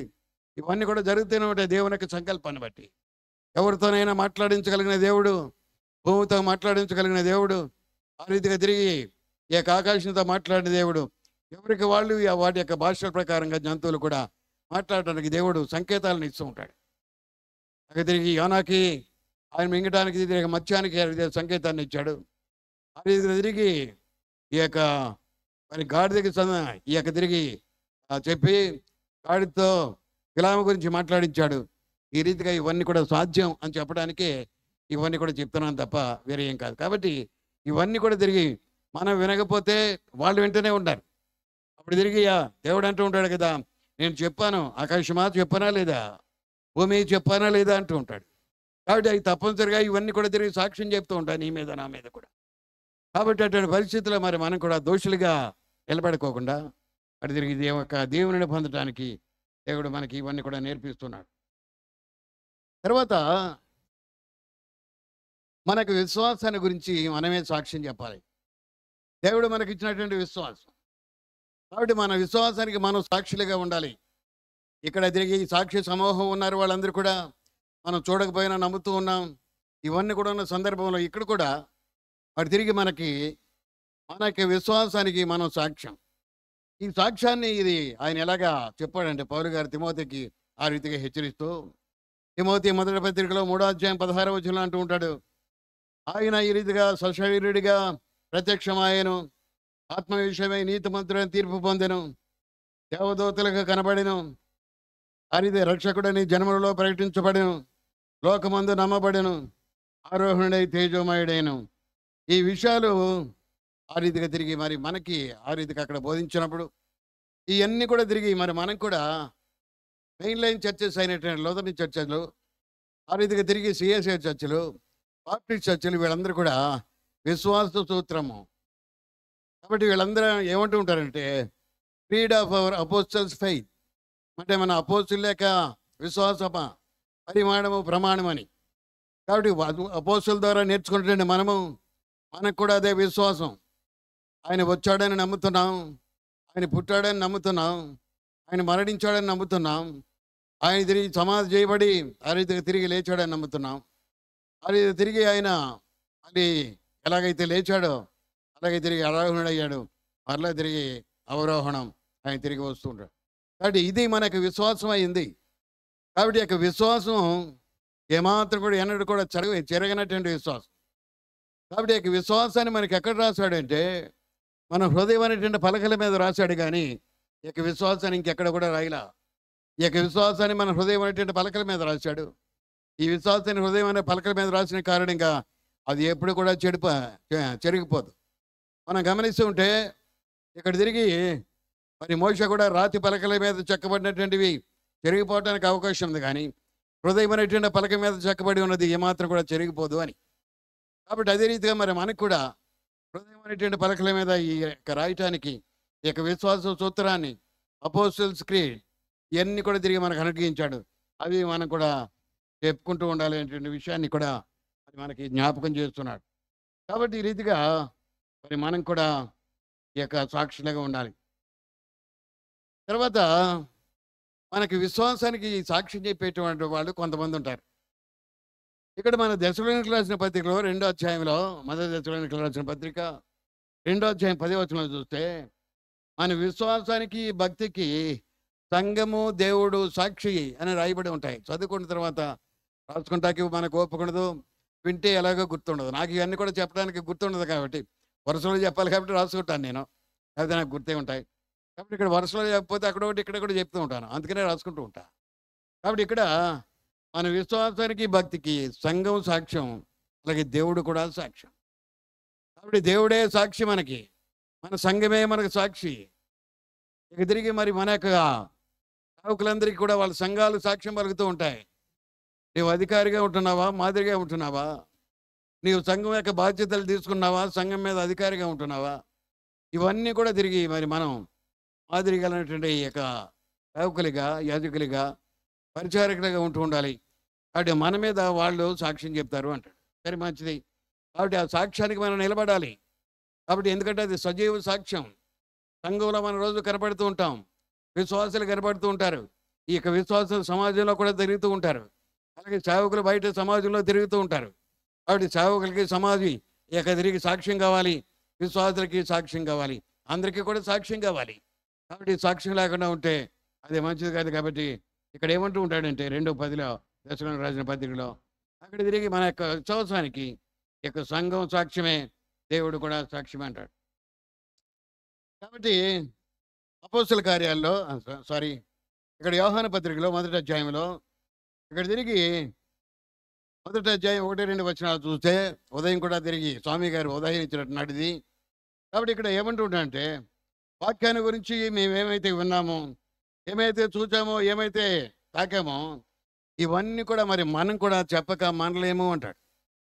కాబట్టి ఇవన్నీ కూడా తిరిగి మనం చూసి అవి మనకి సంపూర్ణమైనటువంటి సంతోషాన్ని కలిగిస్తే, అవి సంతోషమైన పశ్చాత్తాపానికి, యథార్థమైన పశ్చాత్తాపాన్ని కలిగిస్తే, మరి నీకు కలిగిన సంతోషాన్ని ఇంకొకటితో పంచుకోకుండా ఉండలేవు నువ్వు. అందుకే నేను అప్పుడప్పుడు కూడా మా సంఘంలో చెప్తూ ఉంటాను. ఎవడన్నా ఒకటి పాస్ అయితే ఆ తిరిగి పాస్ అయినటువంటి విషయాన్ని ఇంటి చుట్టూరు తిరిగి నేను పాస్ అయ్యాను గంతులేడు. లేదా తలుపేసుకుని గదిలో ఉండి నేను పాస్ అయ్యాను అన్నాడు. అలాగే తిరిగి ఏదైనా వివాహం జరిగితే మా ఇంట్లో పెళ్లి జరుగుతుంది అని ఇంట్లో అక్కడ గంతులేయరు. ఆ యొక్క సందేశాన్ని అందరు కూడా చెప్తుంటారు, అందరితో పంచుకుంటారు. ఆ సంతోషాన్ని పంచుకుంటారు, పెళ్లి సంతోషాన్ని, బర్త్డే సంతోషాన్ని పంచుకుంటూ ఉంటారు. అదే రీతిగా తిరిగి ఇంకా పాస్ అయిన సంతోషాన్ని పంచుకుంటూ ఉంటారు. ఇక్కడ కూడా తిరిగి ఈ యొక్క యోహాను పత్రికలో మొదటి అధ్యాయంలో మొదటి 2 వచనాల ఆధారంగా మరి తిరిగి మరి మనం కూడా ఈ యొక్క జీవితం మనకి సంతోషాన్ని కలిగిస్తే, ఈ యొక్క జీవితం మనకు పశ్చాత్తాపాన్ని కలిగిస్తే, ఈ జీవితం మనకి తిరిగి పరలోక రాజ్యానికి వారసులుగా ఆయన మనల్ని కూడా నడిపిస్తున్నాడు అనేటువంటి విషయం మీద మనకు సంపూర్ణ అవగాహన ఉంటే దానిని బట్టి మనం సంతోషిస్తూ ఉంటాం.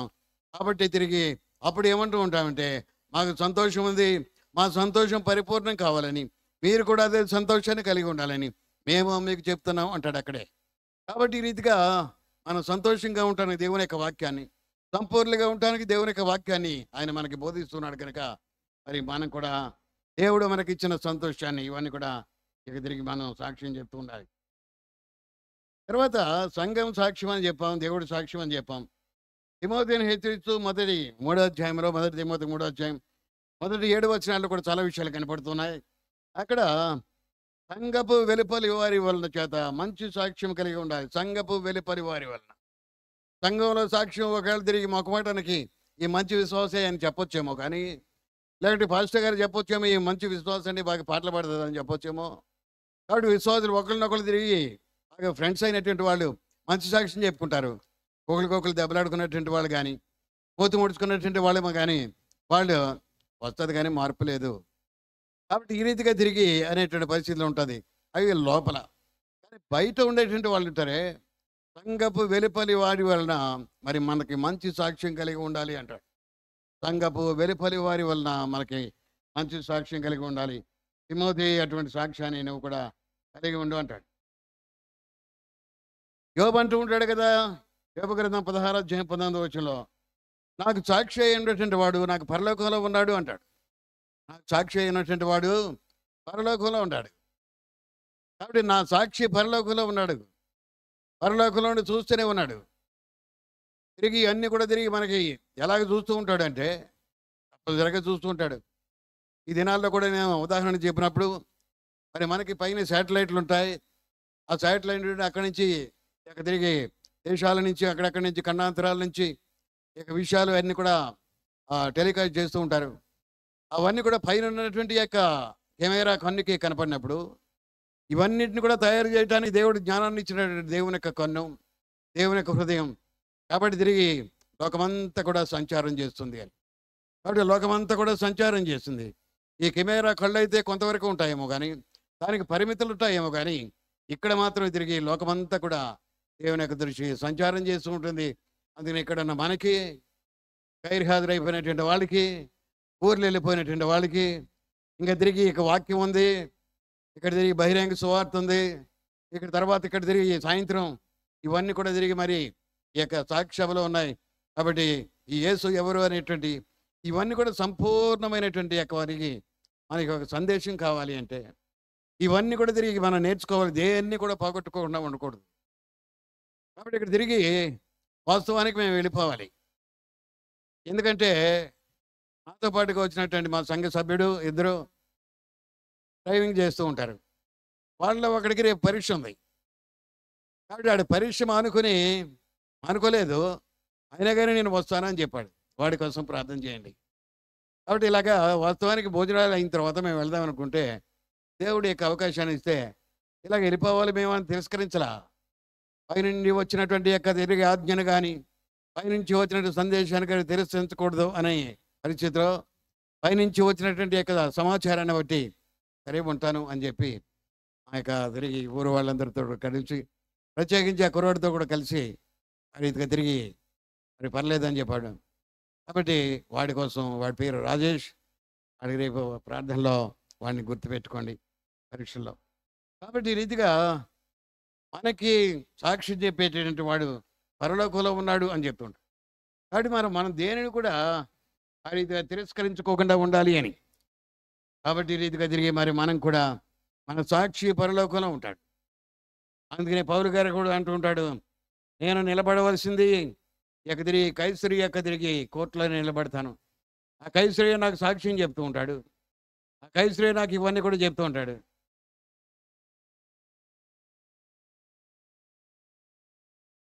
ఆడుకుంటున్నారు వీళ్ళు. వెళ్ళు వేసేగాడిది అనే సామెతకి సరిగ్గా సరిపోతాడు. అరే కనీసం కామన్ సెన్స్ ఉండాలి.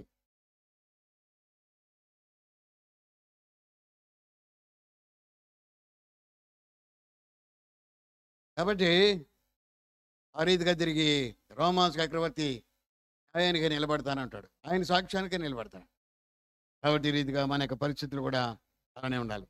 ముగింపులోకి రాబోతున్నాను. ఇంకా పొందబడకండి ఎవరు కూడా. యోహాను సువార్త మొదటి అధ్యాయంలో చూస్తుంటే మొదటి 14 వచనాల్లో అనేకమైన విషయాలు కనపడుతూ ఉంటాయి. అవన్నీ కూడా తిరిగి సుపరిచితమైనటువంటి వాక్యాలు మనకి. అది ఎందు వాక్యం ఉండెను అని, ఆ వాక్యము దేవుడై ఉండెను అని, ఆ వాక్యము దేవుని యొద్ద ఉండెను అని, ఆ వాక్యమే శరీరధారి అయి కృపా సత్య సంపూర్ణుడిగా మన మధ్య నివసించాను. మన మధ్య నివసించి మనకి అనేకమైనటువంటి జ్ఞానాంశాలు బోధించాడు. మన మధ్య నివసించి మనకి రక్షణ కలిగించడానికి, రక్షణ జ్ఞానాన్ని మనకు బోధించడానికి ఆయన ఈ రీతిగా లోకంలోకి వచ్చాడు. కాబట్టి ఆయన ఈ రీతిగా వచ్చాడు. కాబట్టి ఎన్ని వచనాలు ఉంటున్నాయో, ఎంత శ్రేష్టమైన సందేశం దీనిలో ఉందో అంతగా క్లుప్తీకరించి చెప్తున్నాను. ఆయనే వాక్యం, ఆయనే దేవుడు, ఆయనే తిరిగి శరీర కృపాసత్య సంపూర్ణుడిగా మన మధ్య వచ్చి ఆయన కృపని మనకి ఇచ్చాడు. ఆయన సత్యాన్ని మనకు బోధించాడు. మనందరూ కూడా సంపూర్ణతలో ఉండాలి అని. మనందరూ కూడా సంపూర్ణ. కాబట్టి మనందరి యొక్క సంపూర్ణత కోసం ఆయనే తన కుమారుడైన యేసుక్రీస్తు వారిని లోకానికి పంపించాడు. కాబట్టి ఈ రీతిగా ఇక 14 వచనాలు కూడా అయిపోయాయి. ఆయన మన మధ్య నివసించాను. సారాంశం అదే. దాని పేకాంశంలా బాగా పాకం పట్టి జీళ్ళపాకంలాగా. కాబట్టి ఇక్కడ తిరిగి క్లుప్తంగా కూడా చెప్పచ్చు. కాబట్టి ఈ రీతిగా ఆయన మనకు చెప్పాడు. ఈ సందర్భంగా మరి తిరిగి ఇక్కడ ఒక బైబిల్ కామెంటరీ రాసినటువంటి ఆయన ఏం చెప్తూ ఉంటాడంటే, ఆయన కూడా వార్న్ వెర్స్బీ ఆయన ఏమంటూ ఉంటాడంటే, out of the greatest sin ever committed by humankind, అంటే ఈ యొక్క మానవ జాతి చేసినటువంటి యొక్క గొప్ప పాపాల కొరకు God brought the greatest blessing that ever came to man kind.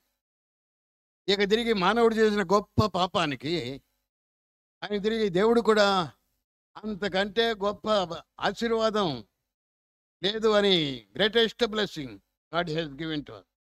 He has given to mankind, ever given to mankind, ever came to mankind. కాబట్టి ఇటువంటి గొప్ప బహుమానం రాలేదు అంటాడు. అందుకనే నాకు ఒక మాట గుర్తొస్తుంది. అంతకుముందు ఎప్పుడో వినేవాడిని. Of all the miracles salvation is the greatest miracle. Of all the miracles, salvation is the greatest miracle. Of all the sins committed by man, it is the most severe sin, grave sin. It is committed by mankind. Nobody has committed that. But here, at the same time, he had given the greatest blessing that ever he given to mankind. కాబట్టి ఈ రీతిగా తిరిగి ఆయన ఇవన్నీ కూడా ఆశీర్వాదాలు కూడా మనకి ఇచ్చాడు అని. కాబట్టి ఈ ఆశీర్వాదాలన్నీ కూడా మనకి ఇచ్చి ఆయన తిరిగి తన కుమారుని లోకంలోనికి పంపించాడు. కాబట్టి ఆయన మన బాధ్యత ఏంటి, మన గురి ఏంటి ఇక్కడ అని. కాబట్టి మన బాధ్యత, మన యొక్క గురి ఏమిటంటే, మనం తిరిగి ఆ గురి ఎద్దకే మనం పరిగెత్తాలని చెప్తూ ఉంటాడు. ఆ గురి కలిగి మనం ఉండాలని జీవిస్తూ ఉంటాడు. కాబట్టి ఆ రీతిగా తిరిగి చెప్పినటువంటి ఆయన ఇవన్నీ కూడా తిరిగి జ్ఞాపకం చేస్తున్నాడు. కాబట్టి ఇక్కడ తర్వాత 12వ వచనం చదువుకున్నాం కదా, రోమీయులకు రాసిన పత్రిక 12వ అధ్యాయంలో. అక్కడ రూపాంతర అనుభవం అని కనపడుతున్నది. అది సంపూర్ణంగా గ్రహిస్తారో లేదో తెలియదు కానీ, ఏది చెప్పడానికి సమయం లేదు. ఏది చెప్పడానికి కూడా తిరిగి సంకెళ్ళు. పౌలు గారి సంకెళ్ళు ఎలాగున్నాడో నేను కూడా అదే సంకెళ్ళు. అవునా లోక? నవ్వుతున్నావు, నవ్వొద్దా? కమిటీలో ఉన్నటువంటి వాళ్ళందరూ కూడా చర్చించి బయట వాళ్ళకే కాదు మనవాళ్ళు కూడా 2 గంటలు ఇవ్వాలని చెప్పాలి. నవ్వటం కాదు మనకు కావాల్సింది.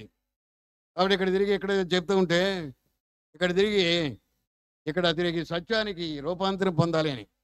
ఇక్కడ రూపాంతరం పొందడం అంటే ఇది చిన్న మాట. అది అంతరంగంలో మార్పు, అంతరంగంలో రూపం మారటం, అంతరంగంలో ఉన్న దయ్యం రూపం మారి ఆ రీతిగా తిరిగి నీ రూపం పవిత్రమైన రూపంగా మారటం. కాబట్టి ఇవన్నీ కూడా జరిగినప్పుడు అంతరంగంలో దయ్యం రూపం ఉన్నప్పుడు దయ్యం కళలు, అంతరంగంలో దయ్యం రూపం ఉన్నప్పుడు దయ్యం ఆలోచనలు, అంతరంగంలో తిరిగి సాతానిక రూపం ఉన్నప్పుడు అవే. అందుకని యోహాను సువార్త 10వ అధ్యాయంలో అంటూ ఉంటాడు కదా, మేము కూడా అబ్రహాం సంతానమే అంటూ ఉంటారు వాళ్ళు. అరే మీరు కూడా అబ్రహాం సంతానం అని ఎలాగంటారా? కాబట్టి మీరు అబ్రహాం చేసిన పనులు చేయట్లేదు. మీరు సాతాను పిల్లలు చేసినట్టుగా చేస్తూ ఉంటారు. కాబట్టి అబ్రహాము ఆ రీతిగా తిరిగి అలా చేయలేదు. మీరైతే రాళ్లతో కొట్టడానికి ప్రయత్నం చేస్తున్నాడు. మళ్ళీ పైగా సిగ్గు లేకుండా మేము అబ్రహాం పిల్లలు అంటే ఉంటారు. కాబట్టి ఇవన్నీ కూడా తిరిగి గమనిస్తున్నప్పుడు అలాగే చేస్తూ ఉండి కూడా మేము రూపాంతరం పొందామంటే, అలాగే చేస్తూ ఉండి కూడా తిరిగి మేము అబ్రహాం సంతానం అంటే మనిషికి సిగ్గు ఉండాలి కదా, విశ్వాసకి సిగ్గు ఉండాలి కదా, ఆ రీతిగా తిరిగి బోధిస్తున్నటువంటి బోధకుడికి సిగ్గు ఉండాలి కదా. కాబట్టి ఈ రీతిగా తిరిగి మరి మనం అది సిగ్గులేని జనాంగంగా ఉంటే, సిగ్గెరగకుండా ఉంటే అందుకనే తిరిగి క్రైస్తవులు సిగ్గెరగరు. కారణం ఏంటంటే వాళ్ళకి ఒక వేషధారణ అనేటువంటి ముసుగు ఒకటి ఉంది. ఆ వేషధారణ అనేటువంటి ముసుగులో సిగ్గుని కప్పేస్తూ ఉంటారు. ఆ రీతిగా తిరిగి మన పరిస్థితులు కూడా కనపడుతుంటాయి. కాబట్టి మరి మనం రూపాంతర అనుభవం పొందాలి. ఈ యొక్క రూపాంతర అనుభవం పొందినప్పుడు అవన్నీ కూడా మన కార్యాలని ప్రతిఫలింపజేస్తూ ఉంటాయి. నీ నామమే ప్రతిఫలింపజేసనే అని. కాబట్టి ఇక్కడ తిరిగి మరి మనకి ఆయనకి ఎన్ని నామాలు ఉన్నాయో, ఆశ్చర్యకరుడు, ఆలోచనకర్త, బలవంతుడైన దేవుడు, నిత్యుడగు తండ్రి, సమాధానకర్త అనే అధిపతి అని పేరు పెట్టబడిన నాకు చెప్పినప్పుడు ఆయన ప్రతి పేరులోనూ కూడా ఆయన మనకు కనపడుతూ ఉంటాడు.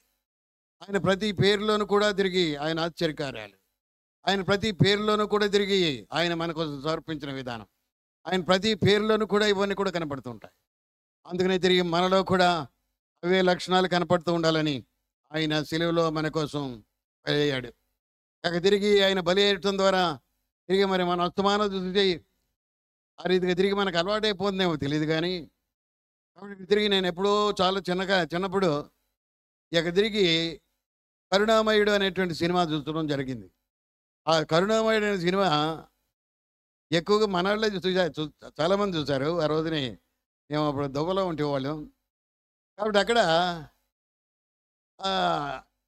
ఆ సీన్ వచ్చినప్పుడు మేకలు కొట్టే సీను, ఆయన సిలువను మోసే సీను, కలవరి సిలువలో ఇవన్నీ కూడా తిరిగి చేస్తున్నప్పుడు ఆయన ఆ రీతిగా తిరిగి అందరూ కూడా ఏడ్చేవాళ్ళు, కళ్ళు తెరుచుకునేవాళ్ళు, ముక్కు చేదుకునేవాళ్ళు, ఇవన్నీ కూడా నేను కళ్ళారా చూశాను.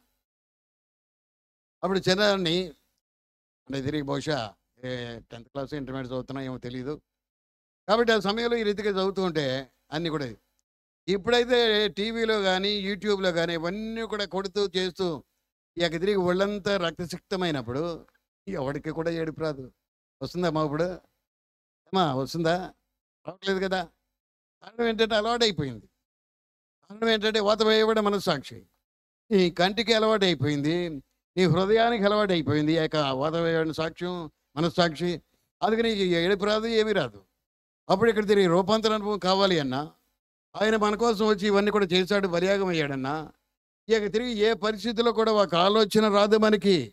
ఈ ఆలోచన అంతా కూడా సాచ్యురేటెడ్ అయిపోయి ఉంటుంది. దానికి తిరిగి ఆకర్షణ ఉండదు, భూమి ఆకర్షణ లేకుండా ఉంటుంది. అక్కడి నుంచి ఇక్కడికి కనీపించిన స్థితిలో అక్కడ తిరిగి ఐనోస్ఫియర్లో ఉన్నప్పుడు అక్కడి నుంచి కిందకి ఇక తిరిగి ఏది కూడా ఉండదు. అక్కడ ఉన్నటువంటి వస్తువు అక్కడే ఆగిపోతూ ఉంటుంది అక్కడ. కాబట్టి అక్కడ తిరిగి తర్వాత కొన్ని మార్పులు జరిగినప్పుడు వస్తుంది అనుకోండి, కానీ అక్కడ ఆకర్షణ శక్తి ఉండదు, భూమి ఆకర్షణ శక్తి ఉండదు. మనం కూడా తిరిగి ఎంత పైకి వెళ్తామో అక్కడి వరకు కూడా తిరిగి విమానాలు ఇక్కడ దూరం వరకు కూడా తిరిగి ఇక భూమి ఆకర్షణ శక్తి ఉంటుంది. అక్కడ ఏమైనా జరిగితే కిందకే పడుతుంది కానీ పైకి వెళ్తాం. విమానం కిందకే పడుతుంది కానీ పైకి వెళ్తాం. కాబట్టి ఎందుకంటే భూమి ఆకర్షణ శక్తి అంతవరకు ఉంటుంది. కాబట్టి ఇక్కడ మనకు కూడా వాక్యం యొక్క ఆకర్షణ మన జీవితాల్లో అంతగా ఉంటే, వాక్యం యొక్క ఆకర్షణ తిరిగి మనల్ని ఆ రీతిగా ఆకర్షిస్తూ ఉంటే ఖచ్చితంగా మనందరిలో రూపాంతరం కనపడుతూ ఉంటుంది. లేకపోతే కనపడదు. కాబట్టి వాక్యంలో ఆకర్షణ, ఆయన బోధలో ఆకర్షణ, ఆయన ఏమైతే చెప్పాడో దానిలో ఆకర్షణ, ఇవన్నీ కూడా మనకు కనపడుతూ ఉంటే అవి మనల్ని ఆకర్షిస్తూ ఉంటాయి. లేకుంటే తిరిగి మరి మనం దాని దగ్గరికే పోం, లేకుంటే వికర్షణ. కాబట్టి ఇవన్నీ కూడా తిరిగి మనం అడిగితే వేషధారణ కోసం చేస్తున్నట్టుగానే ఉంటుంది తప్ప అంతకుమించి ఏమీ లేదు. కాబట్టి ఈ రీతిగా తిరిగి మరి యొక్క రూపాంతరం గురించి. కాబట్టి ఇక్కడ ఆ అనుభవం కలిగినప్పుడు నీ యొక్క మాటలు, నీ యొక్క పాటలు, ఆ రీతిగా తిరిగి నీ యొక్క క్రియలు, ఇవన్నీ కూడా తిరిగి దేవుని యొక్క సన్నిధిలో గడపటం, దేవుని యొక్క ఆలయానికి వెళ్ళటం, దేవుని కార్యాల్లో సహకరించటం, నీకు నువ్వు వ్యక్తిగతంగా నీ కుటుంబంలో చేసుకునే కార్యాలన్నీ కూడా తిరిగి నీవు నీ పిల్లలు అందరూ కూడా అటువంటి రూపాంతరం అందరూ కూడా పొందాలి, నేను నా పిల్లలు అని. అందుకని యెహోషువ అన్నాడు కదా ఇందాక ఆయన మాట చెప్పలేదు ఇందాక నేను, ఎందుకంటే సమయం లేనప్పుడు బుర్ర కూడా పనిచేయదు. కాబట్టి ఇక్కడ నేను నా ఇంటి వారిని యెహోవాను సేవిస్తాం, మీరెవరిని సేవించినా కానీ నాకు అనవసరం అని అంటే మేము కూడా సేవిస్తాం అన్నారు. మీరు ఉండలేరు అని ఒక సెటైర్ కూడా వేశాడు. కానీ మేము ఉండలేమయ్యా, మీరు ఉండలేరు అని అంటే లేదు మేము ఉంటాం అన్నాడు. అప్పుడు అన్నాడు మీరు ఉంటారని మీ నోటితోనే అంటున్నారు కాబట్టి మీకు మీరే సాక్షులు అంటాడు. అక్కడ కూడా మీకు మీరే సాక్షులు. కాబట్టి తిరిగి మీరు ఉండలేరు అని నేను చెప్తుంటే ఎందుకంటే నీ పరిస్థితి అంతా కూడా చూస్తున్నాను. మోషే నడిపించినప్పుడు నేను ఆయన పక్కనే ఉన్నాను, నేను నడిపించినప్పుడు ఇవన్నీ కూడా చూస్తూనే ఉన్నాను. మీ పరిస్థితులు ఎలాగుంటాయో కాసేపు నేను కనపడకపోతే, కాసేపు మోషే కనపడకపోతే మళ్ళీ వెనక్కి వెళ్ళిపోదామంటారు. కాబట్టి మోషే ఏమయ్యాడో మాకు తెలియదు అంటారు.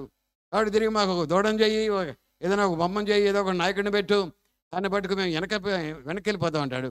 ఇటువంటి తిరిగి తిరిగి చంచలమైనటువంటి మనస్సు కలిగినటువంటి మానవులు ఏంటండి, మీకు మీ పరిస్థితిని బట్టి నేను చెప్తున్నాను మీరు ఉండలేరు అని. వాటి వాళ్ళు ఒక నిబంధన చేసుకుని అయ్యా తప్పు అయిపోయింది మేము ఉంటామని ఎన్నిసార్లు చెప్తారు. తిరిగి మనకు న్యాయాధిపతుల గ్రంథంలో చూస్తూ ఉంటే ఇవన్నీ కూడా అక్కడ కూడా ఇలాగే జరుగుతూ ఉంటుంది. కొంతకాలం బాగుంటారు, మళ్ళీ దేవుడికి మొరపెడితే దేవుడు ఆ రీతిగా తిరిగి జాలిపడి మళ్ళీ ఒక రక్షకుడిని పంపిస్తారు, మరి ఒక న్యాయాధిపతిని పంపిస్తాడు. ఆ రీతిగా ఇవన్నీ కూడా పంపించిన తర్వాత మళ్ళీ మొదలే. అయితే అది పాత నిబంధన గ్రంథం అనుకుంటున్నారా? ఇప్పుడు కూడా అలాగనే ఉంది పరిస్థితి. కాబట్టి ఇప్పుడు కూడా తిరిగి ఇవన్నీ కూడా వింటున్నట్టే మనం, ఇప్పుడు కూడా తిరిగి ఇవన్నీ కూడా అనుభవిస్తున్నట్టు మన యొక్క జీవితాల్లో కూడా ఇవి కూడా కనబడుతూనే ఉన్నాయి. అందుకనే మనం కూడా సంపూర్ణ రూపాంతరం అనుభవంలోనికి మనం రావట్లా. కాబట్టి సంపూర్ణ రూపాంతర అనుభవం మనకు కావాలి అంటే ఇవన్నీ విషయాలు కూడా మన కార్యాలే మనకి అద్దం పడుతూ ఉంటాయి, మన కార్యాలే మనకు చూపిస్తూ ఉంటాయి. కాబట్టి వీటిని బట్టే ఈ రూపాంతరం పొందింది అని. కాబట్టి ఈయన తిరిగి మారు మనసు పొందాడు, బాగానే ఈయన విశ్వాసిగా ఉన్నాడు అని తిరిగి సంఘం సాక్ష్యం చెప్తుంది, లోకం సాక్ష్యం చెప్తుంది, దేవుడు సాక్ష్యం చెప్తాడు, నీ పేరు కూడా అక్కడ జీవ గ్రంథంలో రాయబడి ఉంటాయి. కాబట్టి ఈ రీతిగా సమస్త విషయాల్లో కూడా తిరిగి మనం మారు మనసు రూపాంతర అనుభవాన్ని పొందితే ఇవన్నీ కూడా ఉంటాయి. కాబట్టి ఇవన్నీ కూడా తిరిగి ఉండాలని నేను మీకోసం బతిమాలుతూ ఉన్నాను అంటాడు. కాబట్టి ఇక్కడ తిరిగి ఇవన్నీ కూడా తిరిగి మిమ్మల్ని మీరు ఎంచుకోనండి, మిమ్మల్ని మీరు తలంచుకోనండి, మీరు ధరించుకోనండి. యేసుక్రీస్తుని ధరించగానే మనసు మారి నూతన మగుతూ ఉంటుందని చెప్పాడు. మరి యేసుక్రీస్తుని ధరించావు కదా, మరి నీ మనసు మారి నూతనమైందా? కాబట్టి యేసుని గురించి నిన్ను నీవే ఎంచుకో అని ఆరోగ్యంలో చెప్తూ ఉంటాడు. కాబట్టి రోమిలకు రాసిన పత్రికలో అక్కడ నువ్వు ఎలాగ ఎంచుకుంటున్నావు, ఆయన్ని తిరిగి ఎంచుకుని ఆయనతో సమానంగా ఎంచుకోవటి పరిస్థితి. ఆ రీతిగా సమానంగా చేసుకోవాలి అంటే ఆయనతో సమానమైనటువంటి తిరిగి ఈ యొక్క పవిత్రత ఉండాలనుకుంటే పర్లేదు. కానీ ఇంకా ఆయనకన్నా పైన అంటే ఇప్పుడు లూసిఫర్ ఎక్కడున్నాడో అక్కడే మన పరిస్థితి కూడా. ఆయనతో సమానంగా ఉండేటువంటి పరిస్థితి. సమానులు ఎవరు ప్రభు అంటే ఆయన ఆమోదిస్తే ఆయన తిరిగి మనందరూ కూడా ప్రవచించేవారుగా ఆయన అంగీకరిస్తూ ఉంటాడు.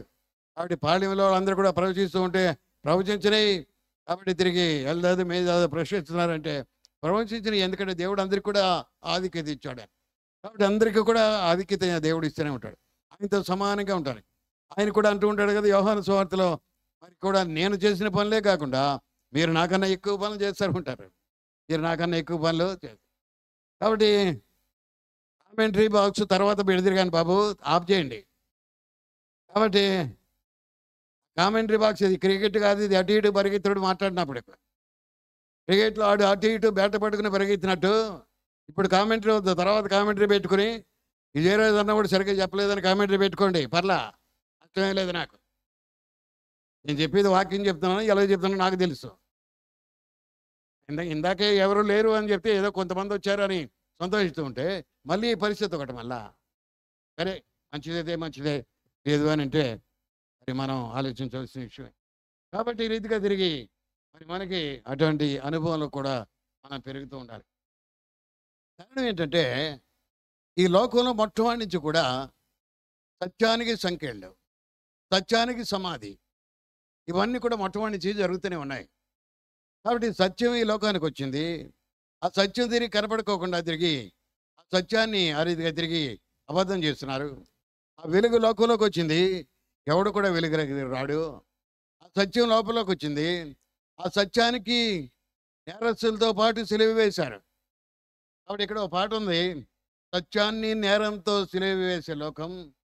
కాబట్టి చీకటియే ఆ రీతిగా తిరిగి ప్రకృతికి మిగిలిన శోకం, అదే శోచనీయం.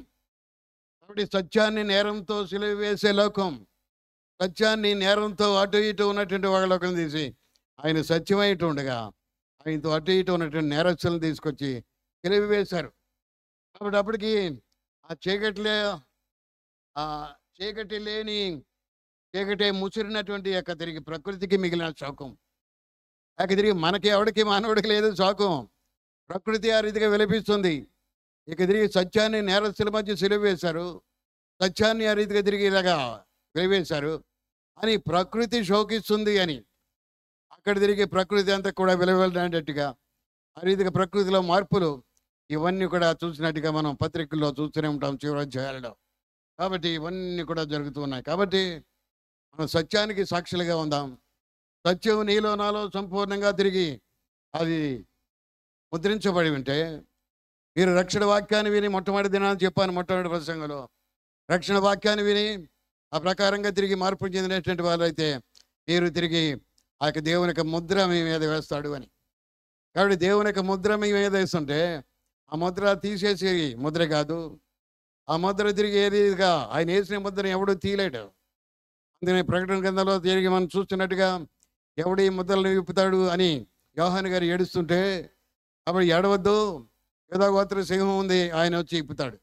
కాబట్టి మరి మనకి ఆయన వేసిన ముద్ర విప్పడానికి ఆయనే లోకానికి జరగబోయేటువంటి తీర్పుని ఆయన తిరిగి యొక్క ఆ పుస్తకంలో రాసి పంపిస్తూ ఉంటే అది విప్పితేనే కానీ మన పరిస్థితి తెలియదు, అది విప్పితేనే కానీ నీ భవిష్యత్తు తెలియదు, అది విప్పితేనే కానీ నీ జీవితం తెలియదు, నా జీవితం తెలియదు.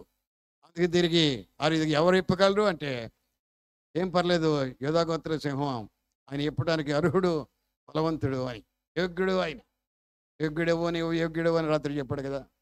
కాబట్టి అవన్నీ కూడా జరుగుతూ ఉంటాయి. కాబట్టి ఇక్కడ మన యొక్క జీవితాల్లో కూడా ఇవన్నీ కూడా మనం గమనించి ఇక తిరిగి ఎంత గొప్ప సాక్షి సమూహం మేఘం వలె మనకుంది, అలాగే తిరిగి ఇక విశ్వాస సూత్రం మనకుంది. అపోస్తులు దేనికోసం నమ్మారో అవి మనకి అనుగ్రహించబడ్డాయి, అవి మీకన్నీ కూడా అప్పగించబడ్డాయి. అలాగే తిరిగి ఆయన ఈ లోకంలోకి వచ్చినప్పుడు యోహాను గారు రాసినట్టుగా వాక్యాన్ని ఈ లోకానికి పంపించాడు. ఆ వాక్యమే శరీరధారి అయి మన మధ్య కృపా సత్య సంపూర్ణుడిగా నివసించాడు. ఆయన సంపూర్ణుడు, మనకు కూడా సంపూర్ణత ఇవ్వాలి. కాబట్టి ఆయన శిలువలో ఆ రీతిగా నలిగాడు, ఆ రీతిగా శిలువ బలి అయ్యాడు. బలి అయినటువంటి ఆయన తిరిగి ఆయన కూడా ఇవన్నీ కూడా చూశాడు. కాబట్టి ఈ రీతిగా తిరిగి మరి మన కోసం బలి అయినటువంటి ఆయన అది మన కోసం మనలో కూడా అటువంటి రూపం చూడాలని ఆయన మన కోసం బలి అయ్యాడు, మన కోసం ఇవన్నీ కూడా ఇచ్చాడు, మన కోసం ఈ బోధ అంతా చేస్తున్నాడు. కాబట్టి ఇక్కడ మనకి వ్యవసాయం గారి దగ్గర నుంచి కూడా ఈ బాధ ఎందుకు అని అంటే ఇది బాధ బోధో తెలియట్లేదు నాకు, బాధ బోధ.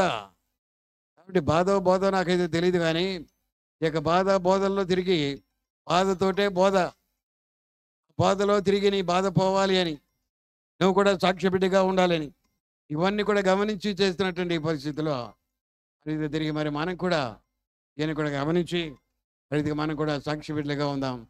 అదిగా ఉంటే అది మన జీవితానికి దేవునికరంగా ఉంటుంది. కాబట్టి తిరిగి ఇంకా 2 గంటలు ఉండనే ఉంది. ఇది బహిరంగ సువార్తకి. ఒక గంట సేపు ఇక్కడ నడుస్తూ ఉంటాం. అది సరిపోద్ది. అక్కడేమో 7:30క 8 గంటల వరకు పాటలు. ఒక గంట ఇది.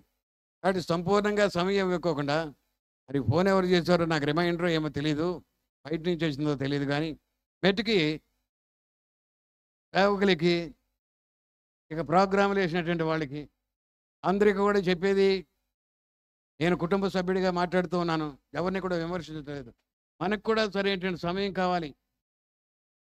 కాబట్టి సరైన సమయం వస్తేనే తప్ప మరి మనకి వాస్తవానికి మనకి స్వామి గారు చక్కటి వాక్యాన్ని అందించాడు. ఆ వాక్యం గంట అయితే అందరికీ హృదయం పడుతుంది. అది 2 గంటలైతే అదే వాక్యం కొంచెం డైల్యూట్ అయితే ఉంటుంది. గంగి గోవు పాలు గరిటెడైన చాలు అన్నట్టుగా చాలా మంచి వాక్యం అది. దాన్ని ఈ రీతిగా స్ట్రెచ్ చేస్తూ ఉంటే ఎదురికి మనం వీడియో తీసినప్పుడు అలా స్ట్రెచ్ చేస్తూ ఉంటారు ఏంటో బాగా క్లియర్గా. ఆ ఉద్దేశం ఆయన స్ట్రెచ్ చేస్తున్నారు, మంచిదే. కానీ కొన్ని పరిస్థితుల్లో కూడా మరి దాన్ని ఇంకా దగ్గరగా చేసినట్టయితే మన హృదయానికి దగ్గరగా, మన హృదయంలో అంటుకునేలాగా, మన హృదయం దాన్ని రిసీవ్ చేసుకునేలాగా ఉంటే అది ఇంకా బాగుంటుంది, చాలా క్లియర్గా కనపడుతుంది. కాబట్టి ఈ రీతిగా తిరిగి ఈ సాక్షి సభలు 25వ సంవత్సరంలో దేవుడు మనకి ఇచ్చినటువంటి సభల్లో దేవుడు మనల్ని, మన కుటుంబాల్ని, మన సంఘాలని కూడా బలపరిచి ఇందుకు నడిపించును గాక. దేవుడు ఇచ్చిన అవకాశం ఇది. లేకుంటే నేను ఇప్పటికీ ఎక్కడికో విజయవాడ దాటి వెళ్ళిపోయే వెళ్ళవలసిన పరిస్థితి, ఇంకా అది కూడా దాటిపోదేమో. అయినప్పుడు కూడా తిరిగి దేవుడు ఇచ్చినటువంటి ఈ యొక్క అవకాశాన్ని శిరస్సు వహించి అది తిరిగి పెద్దలు చెప్పారు అనేటువంటి ఉద్దేశంతో నేను ఈ రీతిగా ఆగాను. అయినా కానీ ఒకటే తిరిగి ఉన్నప్పుడు నాకు నిరుత్సాహం వచ్చి సరే దేవుడే ఇచ్చాడని చెప్పి పైనుంచి వచ్చినటువంటి యొక్క సందేశాన్ని తిరస్కరించక తిరిగి తల వంచి ఒబీడియంట్గా ఆ రీతిగా చేశాను. అటువంటి వాక్యం ఇచ్చిన పెద్దలకి వందనాలు, సమయాన్ని ఇచ్చి తొందరపెట్టిన తిరిగి కార్యనిర్వాహకులకి వందనాలు. కనీసం ఇప్పటివరకు కూర్చున్న మీ అందరికీ కూడా తిరిగి సంపూర్ణత ఇవ్వాలని దేవుని యొక్క నామం పేరటి మిమ్మల్ని ఆశీర్వదిస్తూ బతిమాలుతూ ఉన్నాను. దేవుడి యొక్క వాక్యాన్ని మీ హృదయంలో భద్రపరిచి సంపూర్ణ రూపాంతర అనుభవాన్ని సంపూర్ణ సాక్షులుగా వాడబట్టడానికి పరిశుద్ధాత్మ దేవుడు తనకు తిరిగి వాక్య ఆశీర్వాదాలని మీ మీద సమృద్ధిగా కురిపించునుగాక. ఆమేన్.